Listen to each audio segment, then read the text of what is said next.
Masih mute. Oke, Pak Dani, terima kasih. Adik-adik saya berharap ke depan lebih Lebih ke aktif, depan lebih lebih proaktif, aktif. lebih inisiatif. Seharusnya banyak pertanyaan sebetulnya harusnya muncul dari sesama mahasiswa karena tugas kalian itu saling membangun. Dan ini bukan sampai hari ini penelitiannya itu masih mirip-mirip ya.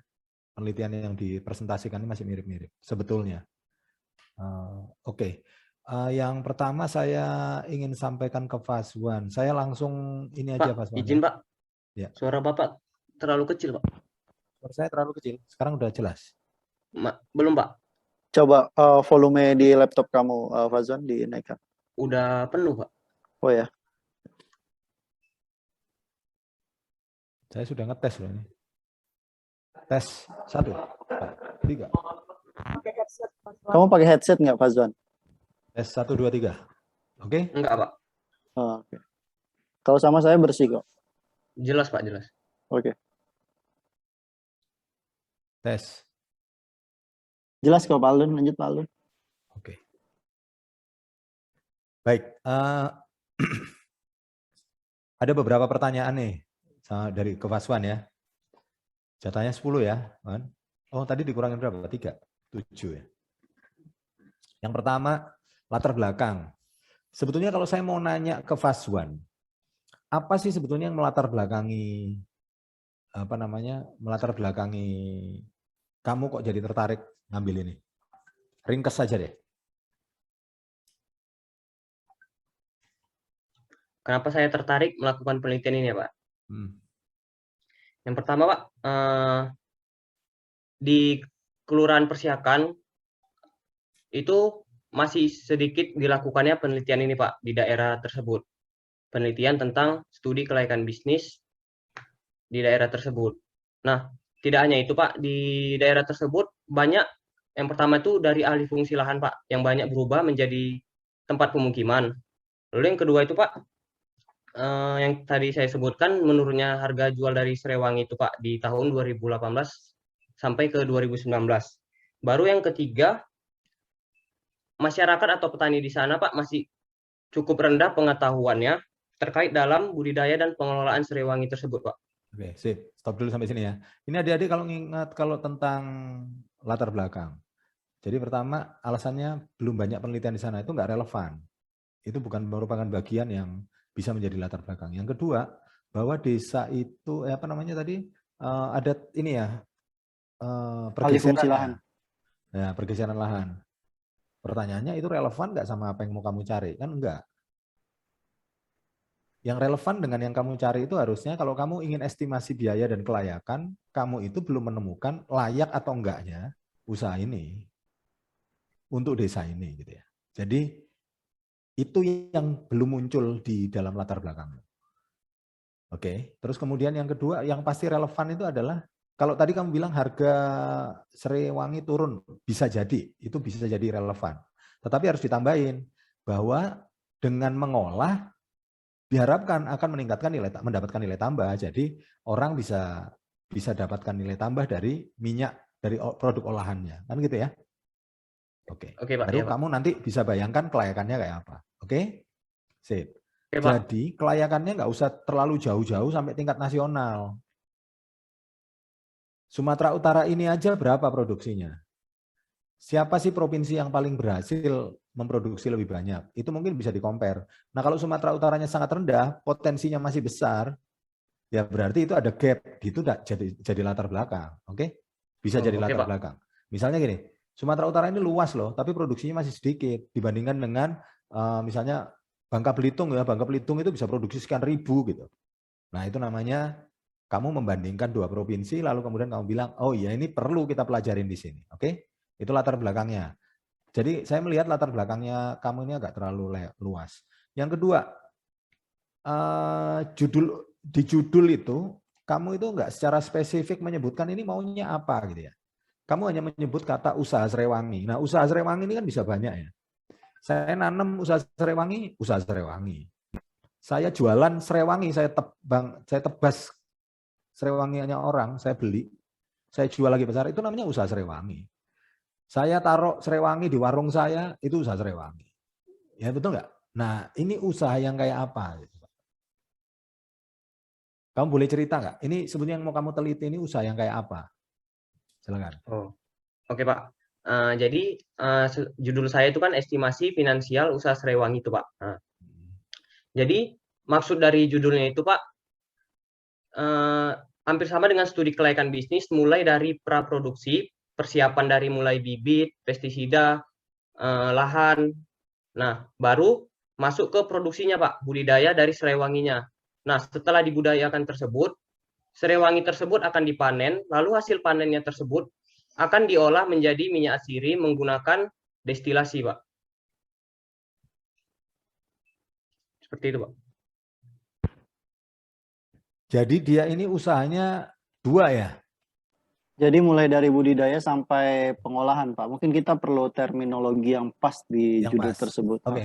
Sekarang kamu nanya, kenapa kok pilihannya dari budidaya sampai pengolahan? Alasannya apa? Nah, kenapa dari budidaya sampai pengolahannya, Pak?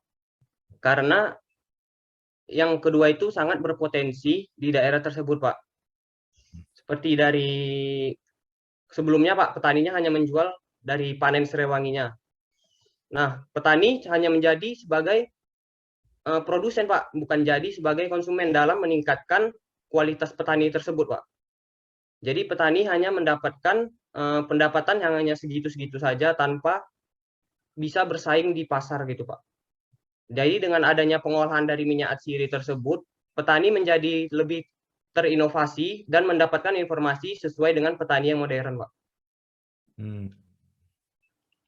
Oke. Jadi posisinya sekarang sebetulnya di situ belum ada usaha pengolahan Srewangi jadi minyak. Belum ada, Pak. Nah, oke. Nah, ini kayaknya nanti pertanyaannya Karina itu jadi concern penting ya. Gimana kita dapat datanya ya kalau aktivitasnya belum ada. Oke. Nah, lalu kemudian yang ke itu makanya nanti termnya penting ya. Nanti dibahas dengan Bapak Ibu dosen gimana nih kalau kita belum ada usahanya, karena kalau ditanya banyak sekali variabel usaha itu yang tergantung sama nilai lokal. Tenaga kerja itu nilai lokal. Betul nggak? Alat dan bahan itu nilai lokal. Mungkin yang nggak berbeda itu cuma tinggal bahan baku. Bahan baku mungkin nggak nilai lokal karena diambil dari lahan sebelah dipindahkan ke pabrik gitu ya.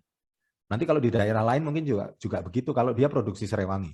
Tetapi banyak komoditi, banyak barang lain dalam usaha ini nanti, terutama usaha yang belum ada itu, yaitu usaha pengolahannya, itu nilainya pakai nilai lokal. Nah, nilai lokalnya mereferensi mana nih gitu? Ada referensinya nggak? Kalau kita ngambil misalnya, kalau di Jawa tenaga kerjanya 50.000, di sini udah nggak cocok. Kita aja udah tahu, kalian selama internship kan udah sangat beda ya tenaga kerja di Jawa dengan tenaga kerja di Sumatera gitu. Nah itu pertanyaannya adalah, nah terus nanti gimana kita ngisi datanya? Oke, sip. Lalu nanti tolong itu juga ditajamkan. Ini nanti mau ke arah mana? Ya. Sebelum ditambah Pak, untuk yang berikutnya mungkin itu juga yang kita diskusikan sebelumnya. Kenapa judulnya ini menjadi estimasi gitu ya? Kenapa tidak langsung analisis kelayakan? Ya itu tadi, pertama usaha ini yang khususnya untuk dalam pengolahan belum berjalan, makanya kami menyarankan buat menggunakan istilah estimasi gitu ya. Kalaupun seandainya nanti Fazwan akan tetap menganalisis sampai tahap itu, yang menjadi pertanyaan dari Pak Alun tadi, apa referensinya? Referensinya itu pakai yang mana? Misalnya estimasinya itu pakai referensi dari penelitian siapa sebelumnya? Karena misalnya kayak variabel tenaga kerja, kan setiap daerah itu beda gitu ya. Terus harga komoditi pun bisa jadi setiap daerah beda. Misalnya kesereh di mana Tebing Tinggi sama di Medan kan udah beda harganya. Nah itu mungkin yang perlu jadi pertimbangan. Kalau seandainya ini sampai pada proses pengolahan hasilnya gitu ya. Udah ada belum itu penelitian yang bisa dijadikan referensi gitu ya. Oke, lanjut Pak Alun. Oke, terima kasih. Betul tuh Pak Dhani. Nanti kalau estimasi berarti mungkin judulnya bisa jadi misalnya perencanaan gitu ya. Karena kan ini nanti jadi skripsi D4 toh, bukan jadi skripsi S1. Jadi kalau produk akhirnya dari estimasi itu harusnya rencana ya. Rencana usaha. Nah, rencana usaha nanti kan proofment-nya, rencananya itu diterima sama siapa? Siapa yang mau pakai rencana ini? Siapa yang dibikinin rencana ini? Yang dibikin rencana ini mungkin petaninya. Nah, petaninya nanti yang harus nyampaikan, dan itu tetap harus punya dasar yang jelas. Gitu ya. Oke, itu tentang kerangka lalu kemudian yang kedua itu ya, tentang ketiga, tentang kerangka. Saya di sini belum melihat kerangka pikir yang cukup komprehensif ya untuk tampil ya. Benar, Tiba-tiba saya langsung juga lompat ada masuk beberapa ke. variabel di kerangka berpikir yang menurut saya nggak masuk sih Pak. Kemarin saya agak miss itu untuk memperhatikan kerangka Oke. berpikir. Kalau yang saya lihat tadi Pak, mungkin sama ini ya sama Pak Zuan, itu gambar yang kamu bikin itu kayaknya lebih bukan nggak terlalu banyak menggambarkan itu bahwa kerangka pikir. Saya malah melihatnya itu maunya kamu bawa itu adalah kerangka metode penelitian. Tetapi kerangka metode penelitiannya pun jadi pertanyaan nanti buat saya, oke? Oke, jadi yang saya belum lihat itu kerangka pikir. Kenapa kok kita bisa menyimpulkan nanti kelemahan di kerangka pikir itu akan menyebabkan kelemahan berikutnya? Karena akibat kelemahannya di kerangka pikir, kamu nggak mendefinisikan apa aja data, apa aja elemen. Lihat ya, ini penting dicatat. Apa aja elemen yang menentukan kamu bisa mengestimasi atau kamu bisa nyusun perencanaan. Itu nggak terdefinisikan semua.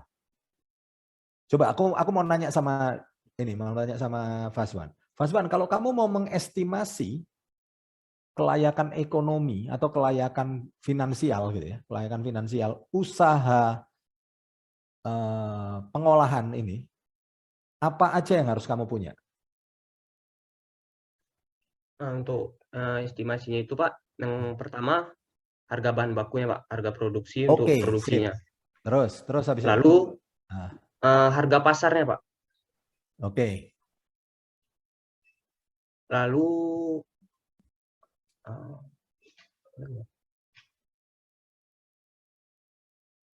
Terus? tenaga kerjanya Pak. Oke, biaya tenaga kerja. Oke. Biaya tenaga kerja. Terus? Lalu untuk biaya overhead Pak. Ya. Misalnya untuk biaya overhead itu kayak biaya fixed cost. Oke, terus? fixed cost saya. Lalu biaya perawatan peralatan bisa Pak, bisa Pak. Iya, terus? Ya, itu aja sih Pak. Wih, banyak lagi. Betul nggak? Seharusnya banyak karena apalagi kalau seandainya Penyusutannya Fazwan gimana ngukurnya, betul nggak? Kan kamu mau bikin prediksi, ada penyusutan. Nah, sekarang aku tanya, dari semua yang kamu sebutin itu tadi itu benar, itulah elemen untuk mengestimasi. Jadi kalau kamu mau mengestimasi elemennya itu, tapi coba kamu kontrol F, proposalmu ada nggak barang itu? Yang tadi kamu bilang itu, ada nggak di dalam skripsi, dalam proposalmu? Tak kasih tahu ya nggak ada, aku kontrol F nggak ketemu tuh barang itu. Jadi kamu lepas itu sebabnya ini nanti itu pelajaran kita semua adik-adik ya. Saat kita nggak berhasil merumuskan dengan tepat kerangka pikirnya, kamu nggak akan bisa rumuskan daftar pustakanya. Makanya selalu kerangka pikir itu keluarnya setelah latar belakang. Nah, dari habis latar belakang dia baru lompat ke referensi. Nah, nanti siapa namanya si Faswan definisikan ulang lagi nanti kerangka itu elemennya tadi yang sudah kamu sebutkan tadi udah benar, cuma menurutku kurang sistematis saja. Tinggal kurang sistematis ya. Termasuk nanti NPV itu apa, IRR itu apa, karena itu kerangka estimasi, betul nggak? Nanti kan kamu estimasi pakai alat. Alatnya apa namanya? Alatnya studi kelayakan bisnis. Studi kelayakan bisnisnya itu apa? Ya alatnya itu tools kecilnya itu IRR, NPV, ini. Oke? Sampai situ udah clear? Oke. Nah, itu harusnya tampil di dalam tinjauan pustakamu. Dapat, brother? Oke, good. Nah, itu baru lari ke tinjauan pustaka. Nah, selanjutnya sekarang saya ke kerangkamu yang tadi. Coba sekarang kamu buka dulu gambarmu yang tadi. Boleh nggak kita kamu share gambarnya? Saya sudah berapa pertanyaan ya Pak Dania? ini mau masuk ke 4 Pak. Mau masuk 4 ya? Oke, baru 4 ya. Sabar. Oke. Ini ya. Enggak, ini guyonan biar kita lemes ya ototnya. Jangan ngotot. Terus fast one nggak usah terlalu serius-serius, biasa aja. Asal yang penting dicatat. Dicatat sama dikerjain, jangan dicengar-cengir tapi tetap nggak berubah ya. Oke, sip. Nah, oke. Fast one, ini saya melihatnya tadi saya bilang, saya nggak salah kalau saya bilang ini lebih banyak ke arah metodologinya, bukan ke arah kerangka pikirnya. Tapi kamu jadinya, saya bingung, waktu kamu nyebutnya kerangka penelitian. Kerangka itu di dalam penelitian cuma ada kerangka pikir, selama kerangka metodologinya atau tahapan metodologinya ya, run out metodologinya. Nah ini saya nggak melihat bahwa ini kerangka pikir sebetulnya, kerangka penelitian, dan apalagi kerangka pikir gitu ya. Nah, pertama, coba perhatikan kalau kamu bilang ini kelayakan usaha, yang di tengah ini bukan kelayakan usaha, ini namanya apa yang di tengah?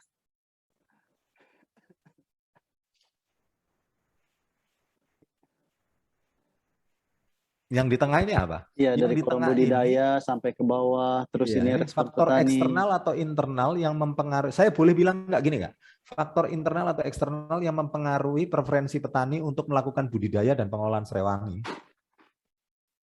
Dan ini semuanya faktor manusia sama faktor, ini semuanya diukur dari faktor manusianya nih, dari human factornya. Betul nggak kalau saya bilang gitu? Nah ini nggak relate sama tadi, waktu kamu bilang, aku mau mengestimasi Pak. Lah, faktor internal ini nggak perlu diestimasi lagi, seharusnya, gini, kita kembali ke teorinya perintisan usaha ya. Kalau kamu mau merintis usaha, ini itu yang di mana kira-kira? Apakah Bapak, ini faktor internal yang mempengaruhi respon petani untuk budidaya dan pengolahan serai. Berarti ini kira-kira di mana? Berarti kan ini di awal banget toh. Artinya gini, kira-kira petaninya tertarik nggak ya untuk usaha budidaya dan ngolah serewangi, gitu kan? Itu kan berarti di awal banget tuh kalau kita mau rintis usaha. Kalau mau merintis usaha nih, betul kan? Di awal banget. Kalau dia bilang, oh ternyata tertarik nih Pak Aldon, ternyata respon mereka baik Pak. Berarti apa? Berarti petani tertarik untuk usaha budidaya dan pengolahan serewangi, betul ya? Betul. Kalau sudah tertarik, apa yang kamu lakukan? Membuat rencana bisnis, betul ya? Betul. Nah, rencana bisnis itu namanya estimasi, betul nggak? Yang kamu pakai istilah estimasi nih. Saya menyesuaikan sama istilahmu aja lah, oke? Estimasi. Nah, ini yang di tengah ini udah terjadi sebelumnya, jadi ini nggak perlu dibahas lagi. Tetapi justru yang hilang di sini adalah gimana caranya kamu mengestimasi bisnis itu layak atau nggak layak, sehingga kamu bisa menjawab kalau ternyata mereka sudah suka, mereka bisa dijawab, Pak, Bapak kan suka ya kalau kita usaha serewangi, suka. Pak, usaha ini ternyata menguntungkan loh. Nah itu. Nah, usaha ini ternyata menguntungkan loh itu tergantung sama estimasi. Produk akhirnya rencana. Oke, Bro? Sip. Nah, itu yang saya sorotin dari sini. Setelah yang keempat, kelima. Next. Saya minta next ya. Next saja. Jadi nanti ini diperbaiki nih kerangka pikirnya. Ini mau jadi kerangka pikir atau mau jadi kerangka kerangka metode penelitian ya. Kalau saya baiknya kamu kalau di bab ini ya masuknya mestinya kerangka metodologi. Saya sih menduga kalau yang tengah ini sebenarnya ini dia ngambil dari penelitian lain, dan ini lebih ke penelitian skripsi penelitian S1 ya. Jadi faktor-faktor apa aja sih yang mempengaruhi studi kelayakan bisnis. Scientific banget ya. Iya. Sebenarnya ini nggak ada masuknya sama sekali dalam penelitian kamu. Seharusnya kamu banyak mengembangkan kolom yang sebelah kiri ini nih. Ya, ini diuraikan. Net present value itu dapatnya dari mana, komponennya apa betul, aja. Betul. Nanti di sebelahnya itu komponen apa yang digunakan untuk memperoleh NPV BM ini ya, itu apa aja yang diperoleh di samping. Yaitu yang tadi kamu sebut, cost Pak, biaya, harga, itu kan ya. Oke, komponen produksi Pak, kan gitu ya. Oke. Sip. Lanjut deh, next slide berikutnya boleh? Bawahnya ini. Oh, thank you. Atasnya ini berarti.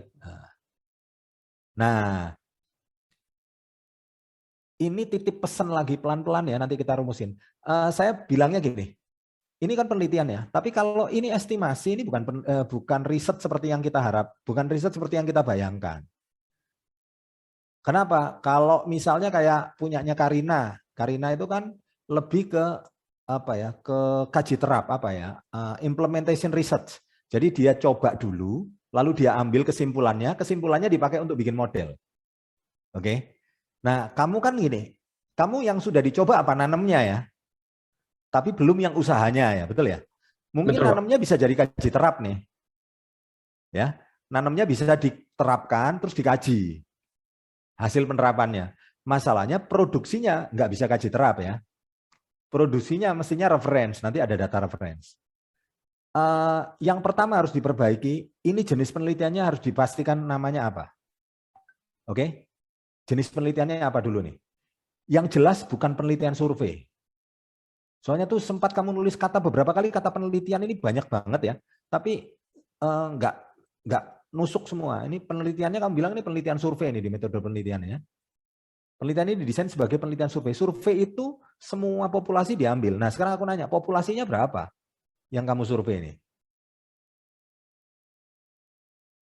Nah itu nanti didescribe lah sama dosennya, oke sip, sama dosen wali kalian, sama dosen pembimbingmu. Lalu kemudian secara umum metode penelitian yang digunakan deskriptif kualitatif.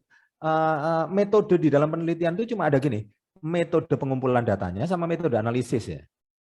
Metodenya mau apa nih? Kalau metode pengumpulan data, kamu mau pakai sistem pengumpulan data apa? Apakah datanya kamu ambil secara sengaja, mau probabilistik, mau non probabilistik? Gitu ya, Bro. Terus kemudian baru metode analisisnya mau dipakai apa? Nah, ini kan analisis kuantitatif dan kualitatif. Kuantitatif dan kualitatif itu bukan metode analisis. Kuantitatif dan kualitatif itu menentukan jenis penggunaan data.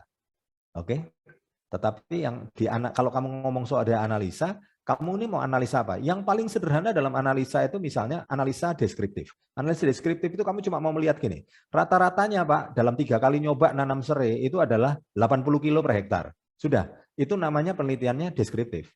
Lalu kata 80 kilogram per hektar itu kamu masukkan ke studi kelayakan, lalu kemudian kamu hasilkan studi kelayakan usaha nanam serai. Angka 80 kilo. Itu namanya penelitiannya, penelitian kaji terap, analisisnya deskriptif, lalu kemudian dijadikan produk akhirnya studi kelayakan bisnis. Dapat ya sampai sini ya. Nanti diputar lagi videonya. Lalu kemudian bisa juga inferensi. Inferensi itu kamu ngambil kaji terap, Pak, ini ada 10 petani, saya sudah bandingkan Pak, 1, 2, 3. Lalu kemudian saya bandingkan yang terbaik itu si ini. Itu namanya pakai inferensi.